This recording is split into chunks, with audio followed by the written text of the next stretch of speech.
Hello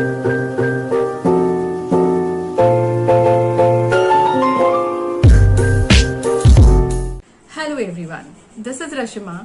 Welcome to my English class. Dear students, today we will do part 3 of punctuation marks and capital letters. Part 2 में हमने full stop, comma, mark of interrogation and inverted commas के बारे में सीखा और part 3 में हम apostrophe, semicolon, colon, sign of exclamation और hyphen के बारे में सीखेंगे. So let's begin. Our next mark of punctuation is apostrophe.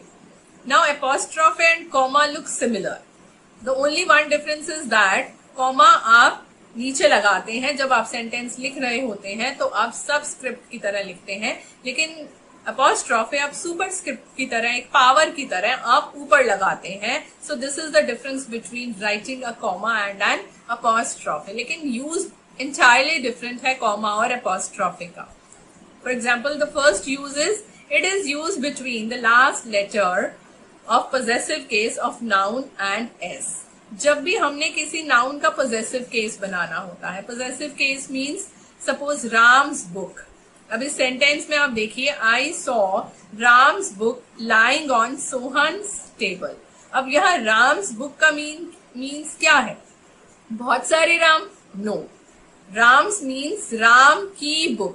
Possessive case का मतलब क्या होता है? कोई चीज किसी की होती है, पोजेशन होती है जब, तो हम उसे पोजेसिव केस ऑफ नाउन कहते हैं और उसके लिए हमें अपॉस्ट्रोफे का यूज करना होता है.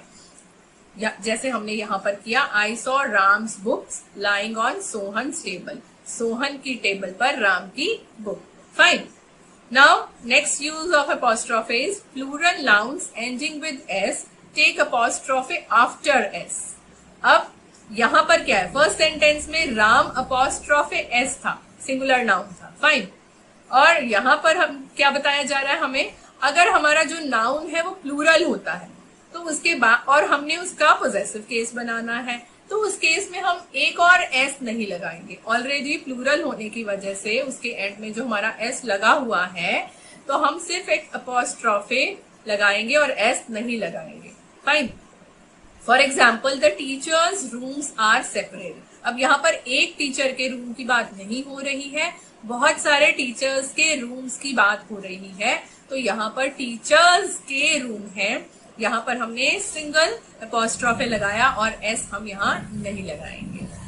Similarly, this is a girls hostel. तो यहाँ पर गर्ल्स, बहुत सारी गर्ल्स के लिए हॉस्टल है, तो यहाँ पर भी हम गर्ल्स के बाद एक अपॉस्ट्रोफे लगाएंगे और एक और एस नहीं लगाएंगे. स्टूडेंट्स, यहाँ पर एक बात नोट करने वाली है. अगर आपका जो प्लूरल नाउन है वो एस से एंड ना होकर किसी और लेटर से एस एंड होता है, suppose children. Now children is a plural noun of child, और अगर आपने लिखना हो children room, rooms, children rooms, ठीक है, बच्चों का कमरा या बच्चों के कमरे. फाइन. तो चिल्ड्रन यहाँ पर एक प्लूरल नाउन है और उसके बाद आप अपॉस्ट्रोफे के साथ एस भी यूज करोगे. Fine. I hope you are clear with this. Now where else we use an apostrophe? To make plural of abbreviations and short forms. अभी एब्रीविएशंस के बारे में हम बहुत सारी चीजें पहले भी पढ़ चुके हैं कि एब्रीविएशन के फर्स्ट लेटर्स हमें कैपिटल करने हैं, उनके बीच में हमें फुल स्टॉप्स लगाने हैं. एक और बात अब हम सीखने वाले हैं एब्रीविएशंस के बारे में, वो ये कि अगर हमें एब्रीविएशंस के प्लूरल्स करने हैं, हमने अभी तक सिंपल नाउन्स के प्लूरल करने सीखे हैं, लेकिन अगर आपको एब्रीविएशन का प्लूरल करना हो, suppose MLAs means more than one MLA, तो आप कैसे लिखेंगे? MLA के आपने लेटर्स कैपिटल लिख लिए, उनके बीच में आपने फुल स्टॉप्स भी लगा दिए, उसके बाद आप एक अपॉस्ट्रोफे एस लगाएंगे, जिससे कि ये पता चल जाएगा कि बहुत सारे MLAs हैं. फाइन. और अपॉस्ट्रोफे आपने लगाना बिल्कुल नहीं भूलना. सिमिलरली MPs, तो MPs more than one MP के लिए आप कैसे लिखेंगे? MP लिखने के बाद आप एक अपॉस्ट्रोफे एस लिखेंगे. Fine. To make plural of numbers and letters. अगर आपने नंबर्स, मैथमेटिकल नंबर्स आपके होते हैं 1 2 3, या लेटर्स हैं आपके अल्फाबेटिकल लेटर्स ABCD, अब इनके प्लूरल लिखने हैं तो हम कैसे करेंगे? Suppose the word punctuation contains 2 N's, 2 T's and 2 U's. ठीक है, तो अब यहाँ पर 2 n है, 2 t है, 2 u है, उनको हम प्लूरल लिखना है तो कैसे लिखेंगे? अब हम ऐसे तो लिख नहीं सकते n n s ns, right? हम कैसे लिखेंगे? 2 n's। तो हमें 2 के बाद n के बाद एक अपॉस्ट्रोफे s लगाने से हमें पता चल जाएगा ये n का प्लूरल है, t का प्लूरल है और u का प्लूरल है। Fine. One more example, right your e's and c's more clearly। Means आपकी जो हैंड राइटिंग है उसमें ई और सी क्लियर आप नहीं लिखते हैं, तो इस सेंटेंस का मीनिंग क्या है कि आप जब भी अपने ई लिखते हैं या सी लिखते हैं जितनी भी बार, उन्हें क्लियरली लिखिए। तो ई का प्लूरल हो गया यहाँ पर ई अपॉस्ट्रोफे एस, सी अपॉस्ट्रोफे एस। सिमिलरली अगर आपने नंबर्स का प्लूरल करना हो, हम टेबल्स लिखते हैं 10 ones are 10, 10 twos are 20, 10 tens are 100। अब हमें बोलने में क्लियर नहीं होता कि हम क्या बोल रहे हैं। हम इक्वेशन में कैसे लिखते हैं? न्यूमेरिकल अगर हमने लिखना हो न्यूमेरिकली तो हम लिखेंगे 10 multiply by 10 is equal to 100, right? और अगर हमें उसे वर्ड्स में लिखना हो तो हम कैसे लिखेंगे? 10 tens make 100। 10 के बाद आपने एक अपॉस्ट्रोफे लगाना है और उसके बाद आपने लिखना है S. Fine. One more use of apostrophe is in place of any letter in contractions। जब भी हम किसी 2 words को contract करके single word बना देते हैं, for example do not, वो हम लिखते हैं don't। अब यहाँ पर हमने क्या किया? हमने एक o को omit कर दिया। फाइन, उसकी जगह पर हम एक अपॉस्ट्रोफे लगा देंगे। आप चाहे एक लेटर को आप ओमिट कीजिए या 2 लेटर्स को ओमिट कीजिए, आपको एक अपॉस्ट्रोफे लगाने से ये क्लियर हो जाएगा कि something is deleted, something is omitted in this word. For example cannot को हम कांट लिखेंगे तो हम बीच में एक अपॉस्ट्रोफे लगाएंगे आफ्टर एन। फाइन, जिसके भी बाद आपने वो लेटर ओमिट किया है उस लेटर के बाद आपको अपॉस्ट्रोफे लगाना होगा। डिड नॉट में आप डिडंट लिखते हो तो यहाँ पर भी आपने अपॉस्ट्रोफे लगाया। दैट इज वो आप लिखते हो दैट्स। फाइन, तो यहाँ पर भी हमने अपॉस्ट्रोफे का यूज करना है। So this was all about apostrophe. Now our next mark of punctuation is sign of exclamation. It is used in exclamatory sentences expressing happiness, grief और anger। जब भी हमने खुशी, दुख या एंगर को एक्सप्रेस करना हो तो हम साइन ऑफ एक्सक्लेमेशन का यूज करते हैं। For example, alas I have injured my foot. तो यहाँ पर अलास जो वर्ड है वो हमारा ग्रीफ शो कर रहा है, तो इसके बाद हमने साइन ऑफ एक्सक्लेमेशन यूज करना है। This is an exclamatory word, alas. Similarly, hurrah, we have won the match। Now hurrah is again a exclamatory word, so we will use a sign of exclamation after this। Fine। Next, to emphasize our views about any person, place or thing। अब हमने वो जो हमारे exclamatory words थे उनके immediately बाद हमने sign of exclamation लगाया, लेकिन कई बार हम कंप्लीट सेंटेंस जो है वो हमारे किसी पर्सन, प्लेस या थिंग के बारे में होते हैं और बड़े एम्फसाइज्ड मोड में हम उसे एक्सप्रेस करना चाहते हैं, तो उसके एंड में भी हम साइन ऑफ एक्सक्लेमेशन यूज करते हैं। Suppose, what a beautiful girl, तो यहाँ पर हमने एंड में फुल स्टॉप नहीं हम लगाएंगे, निदर अ क्वेश्चन मार्क, क्योंकि जनरली क्या होता है, व्हाट जो हमारा WHO वर्ड है हमें लगता है कि क्वेश्चन मार्क है, लेकिन यहाँ पर what a beautiful girl is a exclamatory sentence. यहाँ पर आप देख रहे हैं कोई वर्ब नहीं यूज हुई है यहाँ पर। फाइन, तो this is an exclamatory sentence और इसके एंड में हम साइन ऑफ एक्सक्लेमेशन का यूज करेंगे। Then in the end of optative sentences expressing good wishes. Now what are optative sentences? जिनमें हम किसी के लिए विश करते हैं, प्रे करते हैं, किसी के लिए विशेस मांगते हैं, तो वो हमारे ऑप्टेटिव सेंटेंसेस होते हैं। उनके एंड में भी हमें साइन ऑफ एक्सक्लेमेशन का यूज करना होता है। Suppose may you live long, तो this is an objective sentence और इसके एंड में हम साइन ऑफ एक्सक्लेमेशन लगाएंगे। अर्लियर आई टोल्ड यू कि क्वेश्चन मार्क हम कहाँ यूज करते हैं? जो हमारे मे, माइट जैसे सेंटेंसेस होते हैं, अगर उनसे हमारा सेंटेंस बिगिन होता है, मे, माइट जैसे जो हमारे वर्ड्स होते हैं, तो हम एंड में क्वेश्चन मार्क लगाते हैं।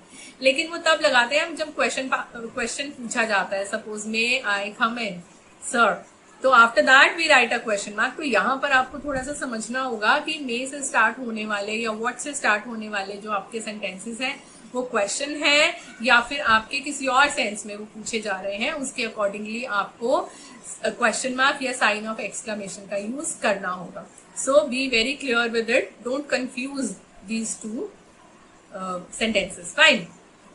So this was all about sign of exclamation.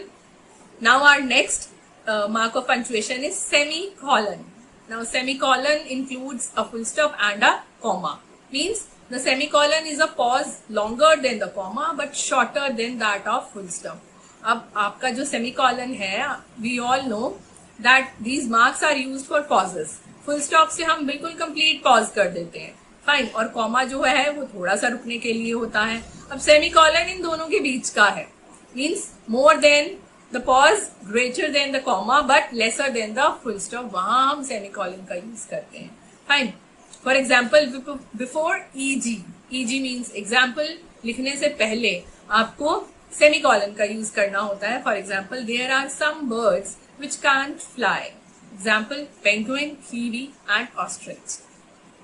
तो यहाँ पर एग्जाम्पल्स कोट करने से पहले आपको एक सेमीकॉलन का यूज करना पड़ेगा because you have to give a pause before example. Fine.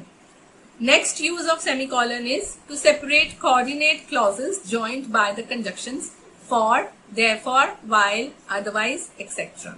अगर हमारे कुछ ऐसे क्लॉजेस हैं जो कोऑर्डिनेट कंजक्शंस के साथ जुड़े हुए हैं, और वो कोऑर्डिनेट कंजक्शंस कौन सी हैं? फॉर, देयरफॉर, व्हाइल और अदरवाइज. सिर्फ यही कोऑर्डिनेट कंजक्शंस अगर लगी हैं तो आपको सेमीकॉलन का यूज करना है. For example you must work hard, otherwise you will not get good marks. तो यहाँ पर अदरवाइज कंजक्शन लगने के कारण आपने उससे पहले आपको क्लॉज से पहले आपको क्या लगाना है? Semicolon. Fine. Now our next mark of punctuation is colon. Colon is two full stops. Fine.